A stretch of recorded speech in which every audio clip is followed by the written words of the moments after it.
천지를 주관하시는 하나님은 어떤 건물이나 공간에 갇히실 분은 아니시죠. 그런데 왜 눈에 보이는 교회에 나오는 성도들을 그렇게 기뻐하시는 걸까요? 왜 그럴까요? 글쎄요. 저한테 제가 질문을 하셨는데 네. 제가 순간 드는 생각은 네. 아 오늘 찬양 선곡을 잘못했나? 왜냐면 거룩한 성전에 거하시며 이렇게 어쩌면 찬양에서도 그렇게 나오는 거 보면 네. 우리의 마음이 좀 그러지 않을까요? 왜냐면 내가 사는 집 이런 거보다 그래도 하나님 예배드리는 그 성전은 조금 더 아름답게 또 뭔가 다음 세대를 위해서 조금 더 이렇게 헌신하는 그런 생각이 있어서 그러지 않을까라는 생각이 좀 들기도 해요. 네. 그러니까 뭐 그냥 하나님이 기뻐하시는 거는 교회를 오는 것 자체가 하나님을 만나러 가야지 이런 생각으로 오는 거니까 그냥 그 마음을 좀 중심을 예쁘게 보시는 게 아닐까. 마음을 본다. 네. 그냥 테스트지 않을까. 테스트? 테스트요? 내가 지정한 곳에 오느냐 안 오느냐. 출석 체크? 야, 그 생각을 또 못했다. 출석 체크? 신이니까 네. 네, 하시고 싶은 대로 하시는 거예요. 그냥 막 말씀하시는 거 아니에요? 아니 내가 신이라면 그냥 여기 와, 오늘 좋아, 뭐 이렇게요. 내 말을 잘 듣는구나. 네. 그럴 수도 맞으시네. 있겠네요. 저도 그냥 예배를 드리러 모인다는 것 자체, 그리고 이제 거룩한 그런 성전에 모인다는 걸 예쁘게 봐주시는 거 아닐까 생각이 듭니다. 예.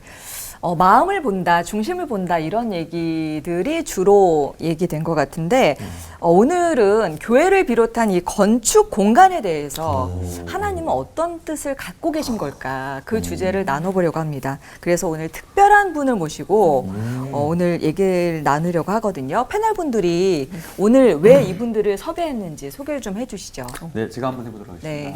유퀴즈에서 이렇게 화면으로 뵀는데 오늘 직접 이렇게 울폰에서 뵐 줄 몰랐습니다. 실물이 더 낫죠? 그러니까요. 한국은 좁다. 미국 건축가협회 명예회원이시고 아시아 최초로 오스트리아 정부의 학술예술 1급 십자훈장을 받은 수훈 건축가, 파주 출판도시, 제주추사관, 경동교회, 양덕성당, 수졸당 등 도시계획부터 교회 건축까지 많은 감동을 전해주시는 건축계획 거장 승효상 장로님 와주셨습니다. 와. 많이 빠졌어요. 네. 부족한 건가요? 아니 네. 오늘 올폰 오셨는데 첫인상이 어떻습니까? 딱 공간에 들어오시자마자 딱 뭔가 또 그러게요. 직업적으로도 뭔가 느낌이 있으실 것 같은데. 굉장히 색이 여러 가지 색을 많이 썼는데도 불구하고 색이 굉장히 퇴색을 시켰어요. 그래서 마치 오래된 건물처럼 보여서 마음이 좀 편안해졌습니다. 이건 바꿨으면 좋겠다도 있습니다. 너무 퇴색해 보이나요, 혹시? 셋드니까 원하는 대로 하세요. 역시 여기에 건축가분이 또 계시니까. 네. 손을 예. 놓으신 것 같거든요. 손댈 때가 너무 많다. 네. 난 손 떼겠다. 그런데 이 엄청난 분을 올폰에 모실 수 있게 설계하신 설계자가 또 있습니다. 하나님? 서정호 목사님이신데요. 두 분이 되게 각별한 사이라고 들었습니다. 특별하죠. 특별하죠. 제 목회 평생에 가장 재미있고 또 의미 있는 일들을 같이 함께 했던 친구 같은 장로님 정말 귀한 분이시죠. 제가 꼼짝 못합니다. 아니. 이렇게 뭐 담임 목사의 말을 하면 정말 100% 당신이 그냥 100% 지원해 주시고 또 후원해 주셨던 분이시죠. 한 번도 아니라 그래 보신 적이 없으셨어요. 딱 한마디만 또 보탠다면 이런 거죠. 지금 동숙교 예배당을 지을 때에 저는 우리 승장로님이 뭐 세계 최고의 건축가이시니까 직접 설계를 해 주시기를 부탁을 했더니 장로님이 저한테 이렇게 말해요.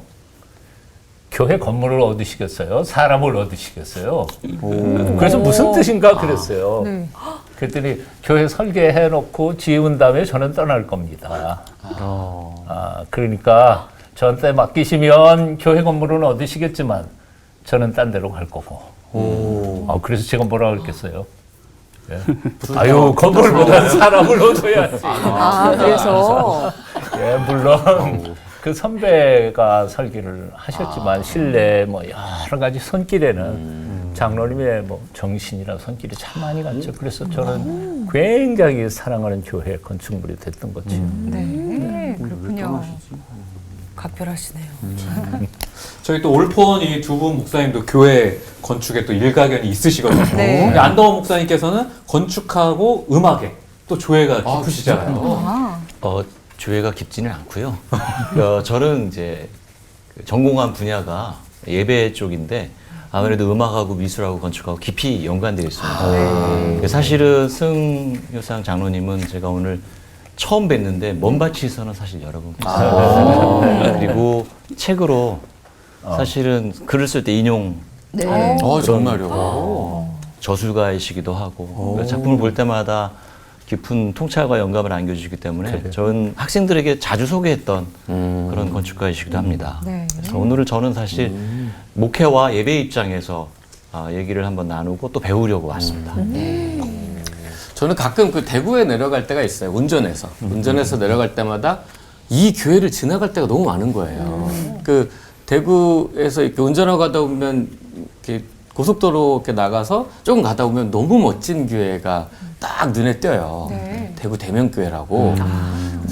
그래서 제가 이 교회를 볼 때마다 와, 교회 너무 멋있다, 너무 예쁘다 이러고 지나갈 때가 많았었고, 야, 여기서 찬양하면 진짜 좋겠다 이런 생각이 들 정도로 예배당이 아름다운 거예요. 제가 누구를 얘기한지 지금 짐작이 가시겠어요? 대구 대명교회 장창수 목사님이 장창수 오늘 목사님. 그래서 저 궁금한 게 있어요, 목사님. 교회를 사실은 이게 약간 뭔가 목사님의 그런 철학이 교회 안에 들어있지 않을까? 건물 안에? 그러니까 이게 미래를 어떤 내다본 다음 세대를 위한 그런 뭔가가 있지 않을까? 이런 생각이 전 들었었거든요. 네. 오늘 저도 승장로님 뵙게 되어서 굉장히 영광스럽고 큰일 났습니다. 어떤 의미로서는 제가 또 다른 측면을 좀 배우고자 하는 자리이기도 합니다. 저희 교회는 100주년 기념으로 교회 건축을 했습니다. 그런 과정에서 저는 사람에게 좀 집중을 했습니다. 새로운 100년을 어떻게 우리 교회가 준비할 것인가. 사람에게 집중하면서 설계자에게도 좀 모순된 이야기일 수도 있는데 교회답지 않은 교회를 좀 설계를 해달라 그런 부탁을 해서 주민과 소통을 하고 또 다른 측면에서 믿지 않는 분들이 교회에 쉽게 접근할 수 있는 그러한 교회의 건축에 중점을 두고 설계를 하고 그렇게 진행을 하고 건축이 되었습니다. 오늘 모신 이 네 분과 함께라면 하나님의 마음이 담긴 건축은 어떤 건지 분별을 잘 해볼 수 있을 것 같습니다. 오늘 1부에서는 하나님이 명령하신 성막과 성전 건축에 관해서 얘기 나눠볼 건데요. 서정호 목사님과 승효상 장로님의 말씀 듣고 나서 문답도 나눠보도록 하겠습니다.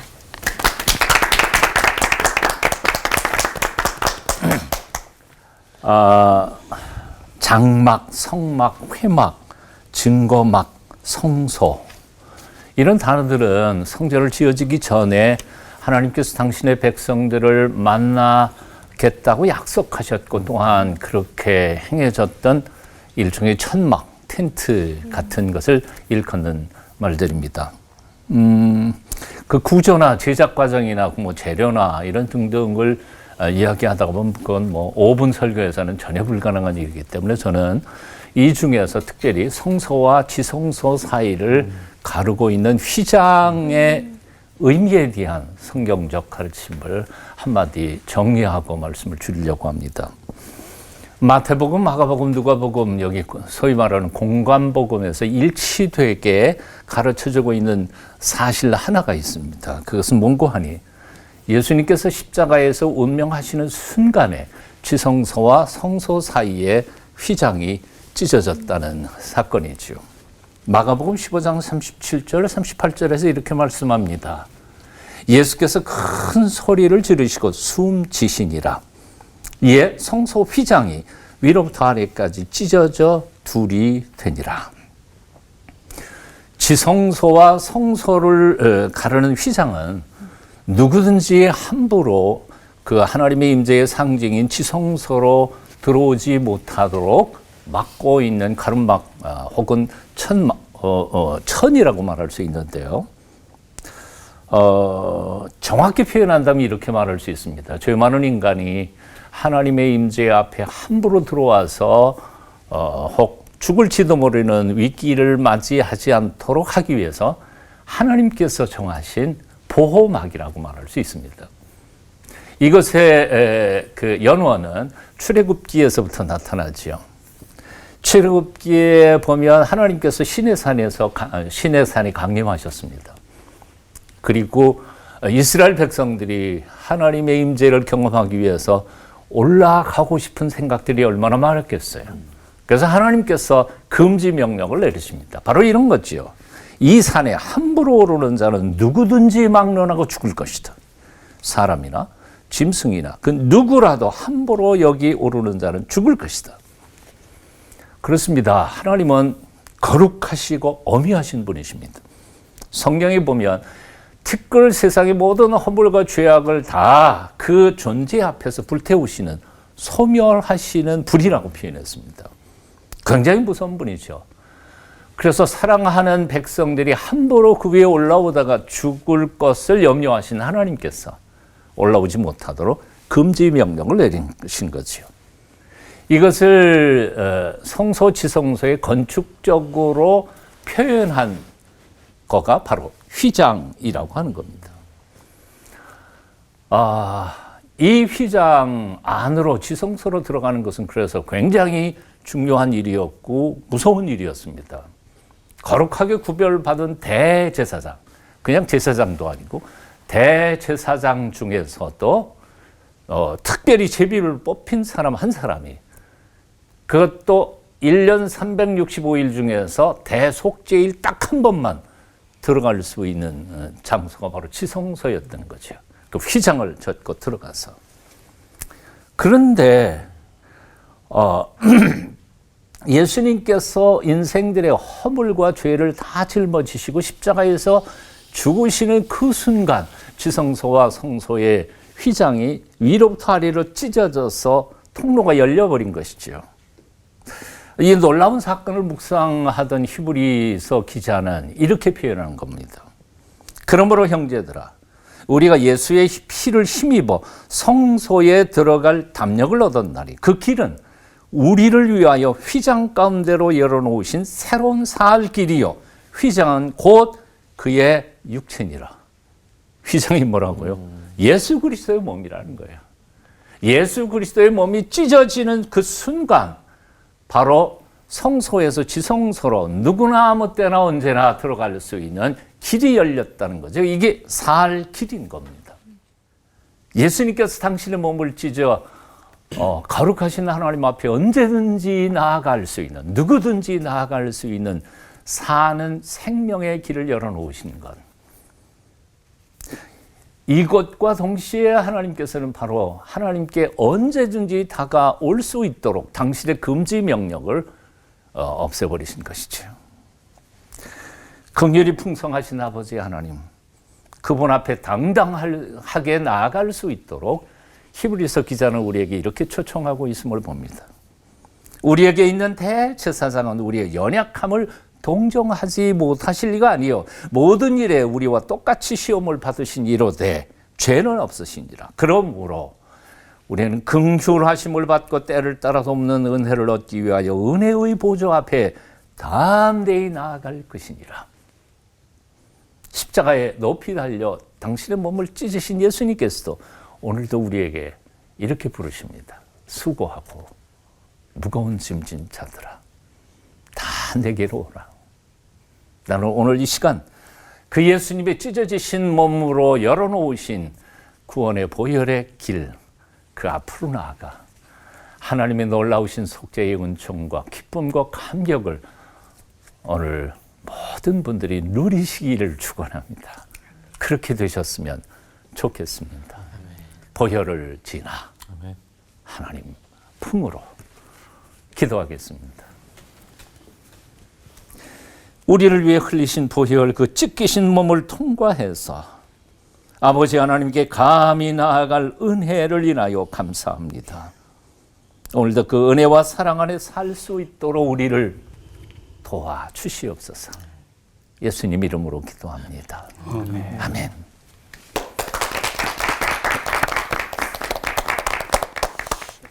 저는 성경의 인물 중에서 다윗을 대단히 좋아합니다. 좋아하는 이유가 뭐 죄를 많이 지었기 때문인데 그럼에도 불구하고 하나님의 사람으로 우뚝 선 그 결과에 대해서 정말 저를 위안을 하게 하는 그런 인물입니다. 다윗이 평생 동안 하고 싶은 일이 예루살렘의 성전을 짓는 일이었는데 죄를 많이 지은 다윗에게 하나님이 이걸 허락하지 않으시고 아들 솔로몬에게 짓게 하라고 하십니다. 그래서 다윗은 할 수 없이 평생 동안 모은 모든 물자와 인원과 장비들을 솔로몬에게 건네는데 놀랍게도 설계도 한 장을 마지막으로 건넵니다. 그러면서 이렇게 이야기를 합니다. 여호와의 손이 내게 임하여 이 설계를 그리게 하셨고 이 모든 일을 알게 하셨노라고 말하면서 설계도를 건넵니다. 그러니까 예루살렘 성전은 솔로몬은 시공자일 따름이고 설계자, 건축가는 다윗이라고 하는 사실에 대해서 저는 깜짝 놀랐습니다. 성경의 기록과 유적의 추적을 통해서 예루살렘 성전의 본래의 그 평면도를 복원한 것이 있는데 그러니까 다윗이 그린 거죠. 그런데 그 평면도를 보면은 건축가인 제가 보기에도 놀랍도록 치밀합니다. 가운데 9m 크기의 성궤 공간이 있고요.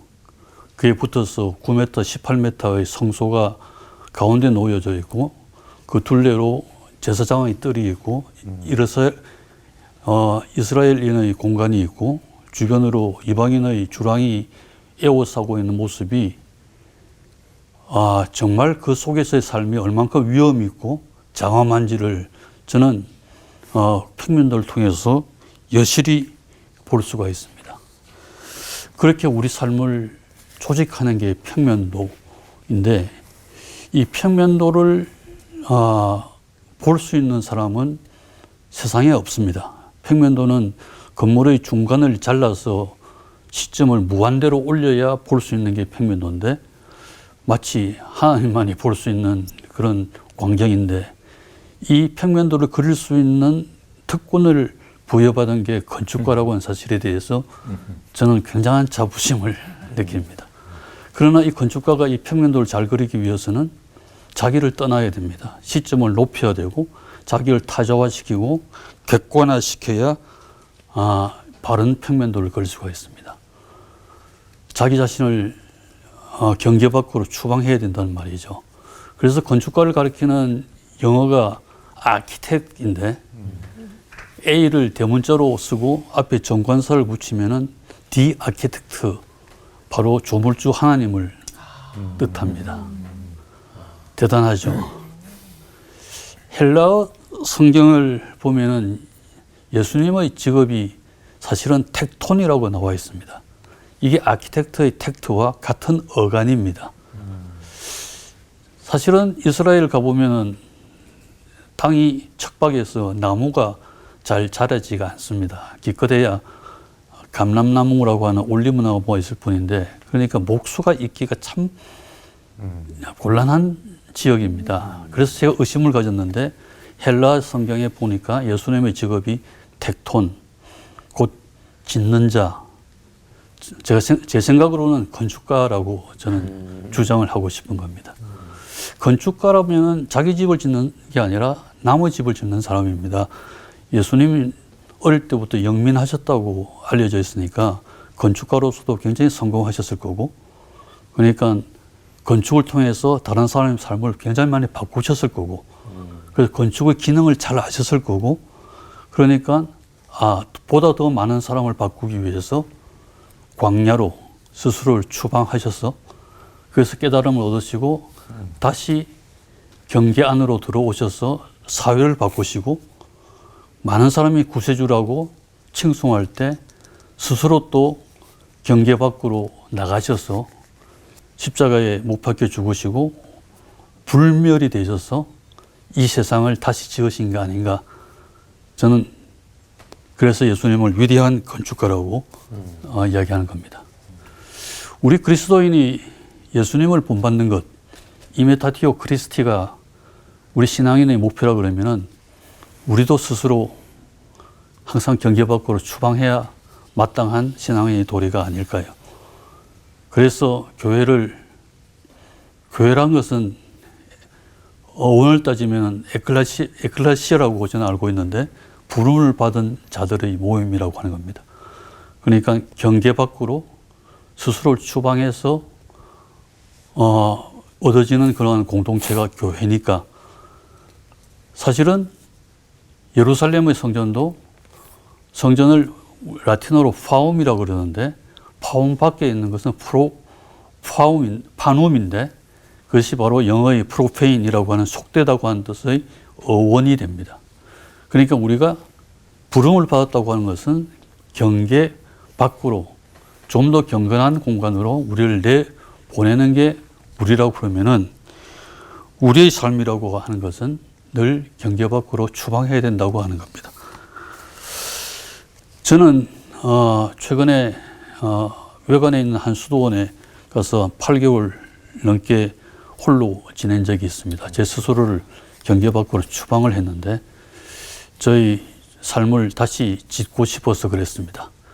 그러다가 한 말씀을 제가 받고 굉장히 깨달았습니다. 창세기 35장 2절에 있는 말씀입니다. 너희 중에 있는 이방 신상을 버리고 자신을 정결하게 하고 너희들의 의복을 바꾸어 입으라. 우리가 일어나 베들로 올라가자. 저는 깜짝 놀랐습니다. 저는 저희 베델이 무엇인지도 알지 못했고 제가 가지고 있는 우상, 저희 몸을 정결치 하지 못하는 하고 있는 습관, 입고 있는 의복, 방식 이런 것들이 저는 말로는 경계 밖으로 추방한다고 그랬지만은 실상 아무것도 하지 않고 경계 안에서 안락을 누리고 있는 저를 보고 깜짝 놀랐습니다. 그리고 하나님께 간절히 기도했습니다. 저를 베델로 올라가게 해달라고 기도했습니다. 여러분의 베델은 어디인지 생각하는 시간이 되었으면 좋겠습니다. 기도하겠습니다. 하나님 아버지, 이 집안은 자를 통해서 이 말씀 전하게 해주신 주님 감사합니다. 주님 주신 베델로 올라갈 때 그 올라가는 길에서 주님 영광 받으시고 주님 주신 베델을 반드시 찾게 하여 주시옵소서. 예수 그리스도 이름으로 기도드립니다. 아멘.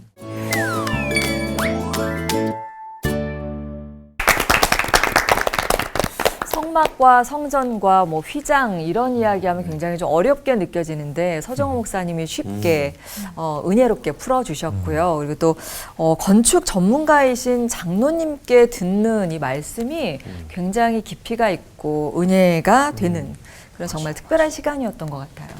무엇보다 저는 그 예수님을 목수가 아니라 건축가였을 거다라는 말씀에 네. 되게 통찰하심이 좀 다른 부분이 있다라는 생각이 좀 들어서 장로님 왜 그러면 예수님을 건축가라고 생각하신 이유가 혹시 특별한 게 또 더 있으세요? 그러니까 제가 건축을 하면서 가지게 된 의문입니다. 왜 목수일까 하는, 옛날에는 그렇게 직업의 분류가 그렇게 세부적이도 않았지만은 특히 이스라엘 땅을 갔다 온 이유는 나무가 없어요. 나무가 필요하면 성경에도 보면은 백향목을 레바논에서 수입해서 이게 썼다고 써 있으니까 이스라엘은 나무로 관련된 직업이 있기가 지극히 곤란한 이라고 확신을 해서 그래서 성경을 찾아보니까 카펜터라고 영어 성경에 번역되어 있는데 사실 카펜터도 목수만 있는 뜻이 아닙니다. 무엇을 짓는 자의 뜻도 카펜터가 있는데 그래서 이게 해결이 안 돼가지고 굳이 제가 모르는 헬라 성경을 찾아보니까 그게 텍톤이라고 하는 사실을 알아서 제가 깜짝 놀랐죠. 그럼 그렇지. 반가우셨겠어요. 네. 네. 틀림없이 텍톤이란 말은 그리스어 말로 무엇을 짜서 짓는다고 하는 이 말인데 네. 그게 이제 뭐 나무로 짜서 지을 수도 있지만은 뭐 이스라엘 땅은 전부 다 석회암이 전부니까 집들이 전부 다 석회암으로 짓는 거거든요. 그래서 돌을 쌓아서 구축하다고 하는 뜻의 텍톤이 훨씬 더 큽니다. 그래서 제가 보기에는 옛날에는 건축가라고 하는 특별한 라이선스가 필요한 직종은 없었겠지만은 아마 집을 짓는 뭐 직종에 종사하셨을 거고 그러니까 이제 대를 이어서 아마 하셨을 거라고 하는 생각이 저는 틀림없이 들은 겁니다. 신기하네요. 신기하다. 근데 그러면은 결국에는 하나님께서는 건축도 하시는 거잖아요. 다 하실 수 있으시니까. 그러면은 성막도 건축가이신 하나님께서 직접 지으시면 더 훨씬 좋게, 완벽하게, 아름답게 그렇게 그렇지. 만드실 수 있는 거잖아요. 네. 지구를 건축하셨는데. 네, 그럼요. 근데 굳이 성막 크기부터 재료까지 다 이렇게 그리고 건축 방법까지 이렇게 자세히 다 써놓으시고 백성들한테 야, 자 이렇게 니네가 지어. 라고 명령은 왜 그렇게 하신 거죠? 그냥 본인이 하셨으면 되실 건데. 제 생각으로는 하나님은 건축주시고 설계자는 다윗이고 다윗이고. 시공감리는 솔로몬이에요. 이렇게 구분할 수가 있어요. 아니 너무 한 방에 개념이 잡혔어 그냥. 장 목사님은 그러시겠네요. 장 목사님 어떻게 생각하세요? 예, 저는 성막을 생각할 때마다 하나님께서 그 규정을 해주셨다는 자체가 거룩성에 대한 부분과 인간에 대한 배려 이 두 가지 측면을 생각해 보았습니다. 거룩성이라는 것은 그 당시에 백성들의 형편들, 광야에서의 생활 때를 배려하시면서도 하나님의 구별됨과 영광스러운 거룩성을 구별된 그 재료들을 쓰셨고 배려라는 것은 인간의 죄성을 아셨기 때문에 아마 하나님께서 정해주시지 않으면 대단한 혼란이 왔을 것 같습니다. 자기들의 주장에 따라서 이렇게도 하고 저렇게도 하고 그리고 굉장한 혼란이 그것은 당연한 결과이기 때문에 미리 하나님께서 그 혼란을 방지하시고 우리 인간에 대한 배려로 하나님이 친히 그러한 규정을 정해 주시지 않았나 이런 생각을 해봅니다. 한 말씀만 예. 덧붙이면은 저도 이제 설계를 항상 할 때 기도를 하거든요. 하고 다윗에게 알려 주신 것처럼 하나님 제 손 저기 임하여 그리게 해 주십시오 하고 기도를 합니다. 다른 뜻 또 하나 있는데 이 설계가 잘못되면 하나님 책임입니다. 와 믿으시네. 와. 네. 그러면 계속적으로 제가 지금 하신 말씀 때문에 그 장로님께 한번 질문이 있어요. 뭐냐면 그러면 혹시 이렇게 기도하면서 이렇게 설계를 하시니까 하나님의 성막과 뭐 성전에서 영감을 얻으신 적도 있으시겠다라는 생각이 들어서 혹시 그렇게 설계를 하신 적이 있으신지 또는 그러면 보통 저희 음악하는 사람들도 이렇게 영감을 딱 이렇게 받을 때 그때 이제 곡을 쓸 때가 되게 많거든요. 어떤 계기가 있어서. 그럼 장로님 혹시 영감을 제일 많이 받으시는 부분이 혹시 다른 어떤 무언가가 있으실까 궁금해요. 우리가 누구든지 그 성소는 자기 마음속에 있는 성소가 가장 아름다운 성소이기 위해서 얼마만큼 우리가 이 마음을 단련해야 되는가 이게 굉장히 중요하다고 생각을 하고 있고 이 성소는 비단 그런 유의 언약궤나 이런 기능이 있는 곳이 아니라 꼭 비단 어떤 성전에 있는 곳이 아니라 어디에서도 있을 수 있는 공간이라고 생각하면은 이라고 생각해서 저는 설계를 할 때 집을 설계할 때도 그 안에 성소 같은 공간을 슬쩍 만들어 주곤 합니다. 그러면은 그게 건축주가 요구가 없더라도 만들어진 걸 보고 감동을 받아서 자기 삶을 다시 뒤돌아보는 계기를 만들 수 있다고 생각해서 그런 아주 요구받지 않는 짓을 제가 꽤 잘하는 나쁜 건축가예요. 네. 근데 이 진짜 아름다운 교회나 어떤 그런 곳에 가면은 아름다운 걸 보니까 저희 눈도 마음도 막 이렇게 좋아지기도 하고 새로워지기도 하는데 한편으로는 이렇게 좀 아이러니한 생각도 들거든요. 왜냐면은 교회는 건물이 아니라 사람들의 모이는 어떤 그런 것들을 이제 교회라고 얘기를 하는데 뭐 저한테는 그렇거든요. 뭐 교회라는 건 저희가 예배 드릴 수 있는 데잖아요. 근데 저한테는 여기가 또 교회가 되기도 하거든요. 이렇게 다 모여서 예배하고 말씀 듣고 찬양하고 그냥 요 시간이 이제 그렇게 되니까 저한테는 여기가 교회가 되고 성전이 되는 건데 이 건물인 교회는 왜 있는 거고 또 그 공간은 또 누구를 위한 공간인 건지 실질적으로 이 네 분의 생각을 조금 알고 싶습니다. 건물 자체에 의미가 있다기보다는 사실은 이 건물이 하나님의 영광을 위해서 하나님의 백성들을 위해서 어떤 기능을 하느냐가 중요하다는 생각이 들어요. 제가 우리 송일상 장로님 글을 하나 인용하겠습니다. 옆에 계신데. 그러니까 네. 네, 다소 민망하실 수도 있겠지만 네. 영원한 것은 우리가 같이 그곳에 있었다는 사실이며 그 기억만이 진실한 것이다. 이야. 오래된 것들은 다 아름답다. 275조. 제가 너무 좋아해서 실은 그걸 우리 교회로 한번 이렇게 바꿔봤어요. 제가 영원한 것은 하나님과 우리가 은혜 가운데 그곳에 있었다는 사실이며 그 기억만이 진실한 것이다. 그 교회 건물의 의미가 아닐까 개인적으로 그 생각을 합니다. 요즘 시대가 사람에 대해 집중하면서 건물에 대해서 부분은 조금은 뒤로 밀려간 그런 느낌을 많이 받고 있습니다만 교회는 건물이 아닌 것은 확실합니다. 그리스도인들의 모임을 교회라고 하는데 그 모임이라는 것에 집중한다면 건물이 필요하지 않을까요? 저는 그런 측면에서 분명 어느 하나의 고착화된 형태의 건물을 사람들이 적어놓은 교회라는 이것은 조금 생각하기 나름입니다만 문제가 있지만 최소한 교회라는 건물에 구별됨은 있어야 된다. 거룩한 사람들의 모임이기 때문에 누가 보더라도 현대적인 건물을 따라가든 어떻게 하든 교회라는 구별됨의 모습은 분명히 있어야 된다는 것이 제 생각입니다. 교회당 안에 계신 하나님을 만나러 가는 게 아니라 하나님을 만나고 싶은 사람들이 모여서 그 하나님을 만나는 공간이다. 이렇게 이해를 할 수 있을 것 같은데요. 이번에는 교회와 건축에 담긴 하나님의 마음을 좀 입체적인 질문으로 나눠봤으면 좋겠습니다. 건축가 승효상 장로님과 함께 알아보는 그곳에 하나님 마음 있다 없다? 질문 타임! 네 분께 질문 가도록 하겠습니다. 내가 생각하기에 구약시대의 성막과 성전, 신약시대의 회당, 중세시대의 교회, 그리고 오늘날의 교회 중에서 제일 참된 예배를 드린 장소를 꼽는다면 바로 이곳이다. 하나, 둘, 셋. 얘기하셔도 돼요. 한 번씩 얘기하세요. 한 번씩, 예. 네.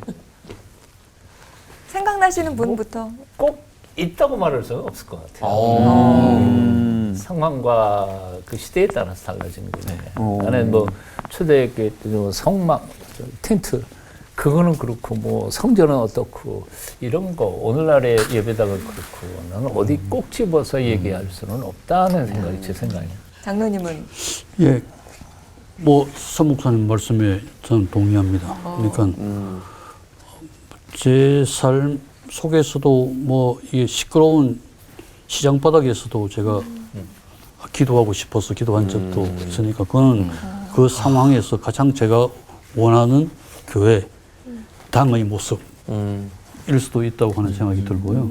물론 저는 뭐 건축에 대해서 건축가니까 세계 여러 예배당들을 많이 이게 돌아봤죠. 그래서 감동받은 것도 있고 어마어마한 그런 크기에 대해서 눌린 적도 있고 아주 작은 교회당 절박한 모습에 대해서 또 이 눈물 흘린 적도 있고 어느 뭐 예컨대 뭐 스코틀랜드에 있는 어느 이 도니골이라고 하는 아일랜드군요. 이는 어떤 폐허가 된 교회당 이 무덤으로 여전히 이제 복무하고 있는데 거기에 대해서도 너무 놀라가지고 야 죽은 자를 위한 교회당이라고 생각해서 또 감동받은 적도 있고 곳곳이 뭐 예 여러 가지 감동받은 그런 어떤 성지나 뭐 성당, 교회당은 많지만은 그 하나가 최고다 이런 말씀은 드리기는 어려운 것 같아요.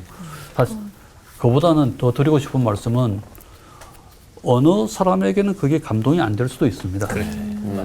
어떤 사람은 그게 감동을 받을 수 있는데 똑같은 장소에 어떤 사람은 감동적이고 어떤 사람은 감동을 받지 않고 하면은 그 사람이 그 시간에 누구에게 유익한 그런 어떤 공간이며 장소일까.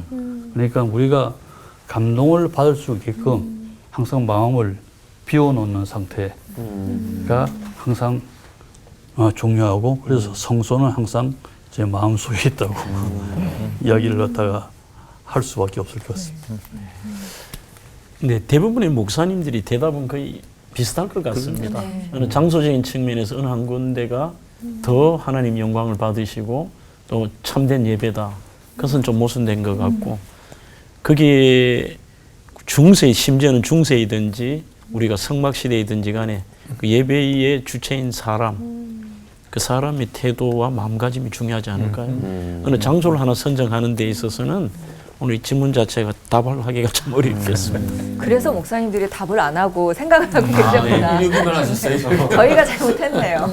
안동호 목사님 질문까지 저희 답변까지. 저는 전적으로 동의하면서 네. 한 군데를 가지고 왔어요. 왜냐하면 그러니까 사람마다 다 이제 감동받는 포인트가 조금씩 다를 텐데 저에게는 조금 뭐랄까요, 제 마음에 어떤 동요가 일어났던 긍정적인 측면에서 그 장소가 있는데 어디냐면은 그 로마의 그 콜로세움에서 한 700m 가량 떨어진 곳에 클레멘트 성당이라는 성당이 있습니다. 저희들이 이제 여행을 가면 대성당 뭐 이런 거에 막 감동하고 그런데 저는 그때 발굴 중이었기 때문에 10년 전쯤에 그때 찾아갔어요. 찾아가서 이게 무슨 그림이냐면 지금은 지하 2층인데 집안치마 때문에 쭉 내려갑니다. 그래서 옛날에는 아마 지하 1층이나 반지하나 1층 정도 있었을 가정교회의 흔적이에요. 사실은 이런 거는 잘 남아있지 않아요. 약간 폐허된 건물에서 감동받으셨다고 그랬는데 여기는 이 위에 건물을 얹어서 지었어요. 그래서 이게 1세기 건물이고 1세기 이제 로마 가정교회, 인슐라라고 하는 로마 가정교회의 일부예요. 이게 왜 어떤 그림이냐면 이게 상수도가 여기 흐르는 소리와 그 모습을 볼 수 있어요. 그래서 제가 어떤 생각이냐면 로마의 가정교회, 아마도 로마서 편지를 받았을 사람들이 회람서신이라고 그러죠. 돌아가면서 읽었을 텐데 그분들이 마셨던 물은 아니겠지만 뭔가 동질감이 느껴지고 거기 모였을 그러니까 신분 이런 것들을 다 떠나서 그 천국을 경험했을 사람들에 대한 그런 생각이 드는 거예요. 그 시대로 다녀오셨네요. 네. 그러니까 역사의 거대한 물줄기에 제가 한 발을 이렇게 담고 있는 듯한 그런 느낌이요. 그래서 한동안 거기 머물렀어요. 그리고 그 위에 이제 4세기에 지은 바실리카 건물이 있고 11세기에 더 화려하게 지은 건물이 있습니다만 저는 이 건물 화려한 뭐 2층 건물 그게 중요한 게 아니고 실은 그 지하에 교회 처음 시작했던 사람들의 흔적이 남아있는 이 공간이 저한테는 되게 감동적이어서 물론 하나님은 어디나 계시고 예, 다 제게 감동을 준 거는 뭐 수도 없이 많지만 제 기억에 남아 있어서 가지고 왔습니다. 예. 직접 찍으신 건가요? 예, 제가 직접 찍었어요. 안 목사님의 그 개인적인 감동을 또 나눠주셨네요. 네. 이번에는 승효상 장로님께 단독 질문을 한번 드려볼게요.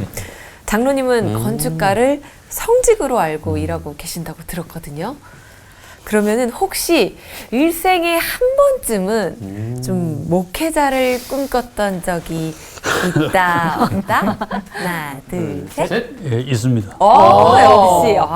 잘 어울리죠. 역시 여기 앉아 계신 게 어색하지 않았어요. 혹시 지금도 꿈꾸고 계신 거 아닌가요? 아니요. 저는 사실은 모태신앙이죠.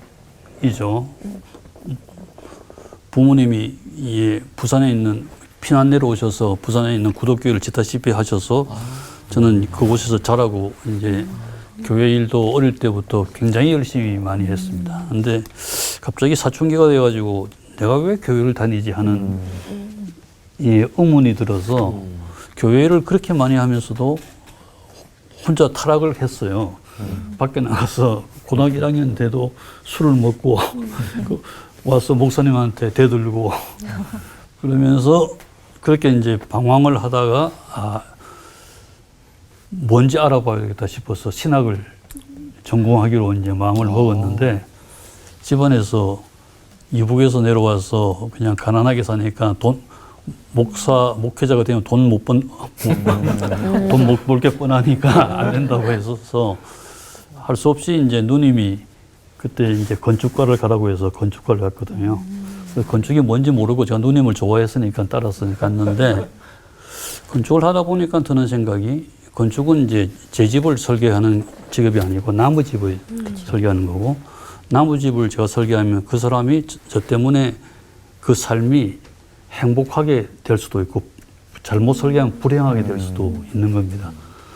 더 큰 집을 설계하면 더 많은 사람이 그럴 수도 있고 그래서 설계를 하기가 굉장히 두렵습니다. 그러니까 저는 항상 불안에 떨어요. 혹시 제가 잘못 그려서 다른 사람 삶이 불행하게 될까 봐.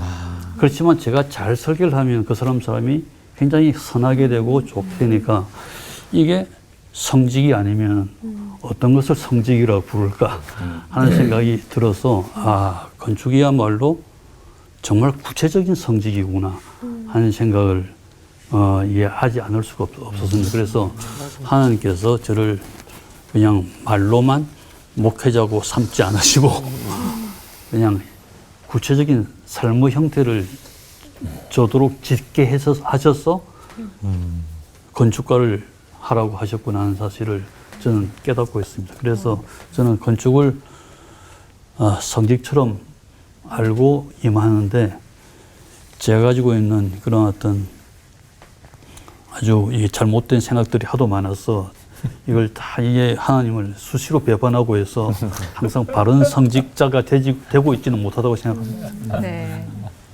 어떤 건물을 짓는 게 아니라 그 공간 안에서의 사람들의 삶을 언제나 고민하시는 그 고민이 느껴져서 성직처럼 일을 한다라는 것에 저도 이 삶의 현장에서 인생 선배로서 또 배워야 될 점을 또 배우고 있는 것 같습니다. 건물이 아니라 이게 공간의 공기라는 게 참 특별한 느낌으로 다가올 때가 있잖아요. 네, 왜 세례받은 장소나 참회가 있었던 장소 혹은 너무나 괴롭고 힘들었을 때는 또 더더욱 그런 장소를 잊지 못하잖아요. 네 분께서도 신앙생활을 하시면서 잊지 못하는 장소, 또 힘을 얻고 다시 살아난 장소가 있지 않으실까 해서 질문 드려보는데요. 그 장소가 있다면 그 기억과 은혜를 한번 나눠주시면 감사하겠습니다. 네, 저는 이제 어린 시절에, 그러니까 고등학교를 마치고 신학교를 갔어요. 근데 그게 완전히 다른 삶이죠. 저는 태어났더니 저희 아버님, 어머니께서 나시린이라고 이렇게 말씀을 하셔가지고 무슨 뜻인지도 모르고 자랐어요. 네. 그리고 들어갔는데 사실은 제가 이렇게 말씀드리는 게 좀 민망한데 제가 대학을 다녔던 그 80년대 중반 한국의 상황은 사실 굉장히 좀 편안하지 않았습니다. 그리고 제가 학교를 잘 적응을 못했고요. 그 다음에 실패를 많이 했어요. 그 19살 나이에. 그래서 그러니까 그때 갈 만한 데가 별로 없더라고요. 놀러 갈 수도 없고. 그래서 선택한 곳이 그 학교 본관의 기도실이에요. 기도실이 잘 지어진 기도실은 아니에요. 그냥 소박한 기도실이고 이렇게 벽돌로 칸막이를 해놓고 이렇게 돌아서 들어가게끔 돼 있거든요. 저는 근데 그 분리된 느낌이 너무 좋았어요. 그러니까 이렇게 한번 이렇게 돌아서 들어가서 몰래 숨어 있을 수 있는 거. 그래서 말도 안 되는 원망을 쏟아놓고 진짜 되지도 않는 기도를 했습니다, 제가. 근데 그게 제 평생에 남아있어요. 아주 좋은 기억으로 남아있고 그렇게 말도 안 되는 기도를 했는데 들어주신 하나님에 대한 기억도 있고 그래서 그 장소가 저한테는 베델입니다. 예, 아까 베델 말씀하셨는데 예. 저 같은 경우는 고등학교 2학년 때 참 불우하고 가난한 집안에서 힘들게 지내면서 수련회를 경북 우리 장로님 그 무학로 교회 지으신 그 하양에서 한쪽으로 더 들어가시면 무악산 기도원이라고 하는 기도원이 있습니다. 그 무악산 기도원에 돌아가신 김순도 장로님께서 거기서 운영하시면서 다음 세대 아이들에게 많은 비전을 주셨어요. 그렇게 비전을 주시면서 집회 마지막에 주의 종으로 헌신할 사람. 그 당시에 그런 많은 부분들 뭐 강압적이기도 하지만 이렇게 헌신을 받아요. 손들라 그러고 저도 모르게 손을 들었던 거예요. 이렇게 기도를 해주시는데 그 어린 나이에 굉장히 강한 그런 성령 체험을 했습니다. 이 사건 이후에 수십 년이 지나서 목회가 하면서 어려울 때마다 지금도 연초에는 꼭 한 주씩 그 무악산 기도원이 뒤편에 산에 올라가서 혼자 성도들의 기도 제목을 가지고 한 주를 기도하고 늘 또 외롭고 힘들 때도 목회 힘들 때도 또 그곳에 가서 기도하는 오늘 베델이라는 얘기가 자주 나오는데 저에게는 그 바로 무악산 기도원의 뒤편 산이 저에게는 베델이라고 생각하죠. 과거의 얘기가 아니라 현재도 현재 제대로. 진행형이죠. 네, 그렇군요. 예, 저는 아까도 말씀드렸지만 건축가니까 세상의 아름다운 장소를 얼마나 많이 알겠어요. 굉장히 많이 알죠. 근데 제가 최근 들어서 깨달은 게 그러니까 제가 위안받고 위안받아야 되고 은혜 받는 장소가 제가 일하는 책 자리구나 하는 생각이 들었습니다. 제가 일하는 곳은 대학로에 있는 제가 설계해서 짓고 일하는 사무실인데 한 2002년에 지었으니까 23년 된 셈입니다. 항상 똑같은 자리에 앉아 있는데 그 장소에서 굉장히 많은 사람들의 삶을 조직시키는 설계를 하고 있거든요. 그러니까 어떤 사람 뭐 20몇 년 동안 설계를 했으니까 수백 건의 설계를 갖다 했고 그 수백 건에 의해서 수없이 많은 사람들이 그 삶을 지금 살아나가고 있는데 이게 너무 거룩한 곳이라고 하는 것을 최근에 깨달았어요. 그래서 이 사실을 모르고 함부로 거기에 앉고 떠나고 그냥 했던 게 너무 부끄러워서 이곳이 저희 베델이구나 하는 생각을 질문을 좀 바꿔야 될 것 같습니다. 그러게요. 네 분의 목사님들의 베델은 베델은 어디신지. 깨달았습니다.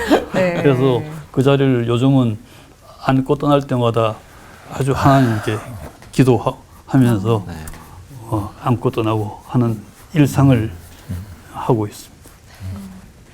목사님들 얘기를 들으면서 우리 패널들의 눈가도 좀 촉촉해지는 게 하나님을 정말 뜨겁게 만나고 나를 다시 돌아볼 수 있었던 그 장소가 다들 있으실 것 같고요. 시청자분들께서도 있으실 텐데 다시 한번 가실 수 있다면 찾아가 보시는 것도 좋겠다. 하나님과 다시 한번 진한 만남의 장소를 가보시는 것 추천드리고 싶고요. 오늘 승효상 장로님과 얘기를 하는데 굉장히 많은 건물을 설계하셨다고 하는데 그 얘기는 하나도 없네? 그러네요. 하시는 분들이 계실 것 같은데요. 다음 시간 2부가 있기 때문에 감동적인 건축물 이야기 그리고 하나님의 마음이 깃든 건축 설계 과정들까지 함께 얘기 나눠보도록 하겠습니다. 2부도 기대하면서 기다려주시고요. 1부 끝인사 함께 외쳐보도록 하죠. 하나님이 직접 설계하시고 휘장을 찢으신 그 은혜를 생각하며 하나 되는 시간 올포 와! 궁금했던 신앙 질문을 올포원에 보내주세요. 선정된 분들께는 이스라엘 네게브에서 생산된 최고급 엑스트라 버진 올리브 오일을 드립니다. 네게브 올리브 오일을 드실 때마다 이스라엘 사막에 회복의 푸른 나무가 심어집니다. 많은 참여 부탁드립니다.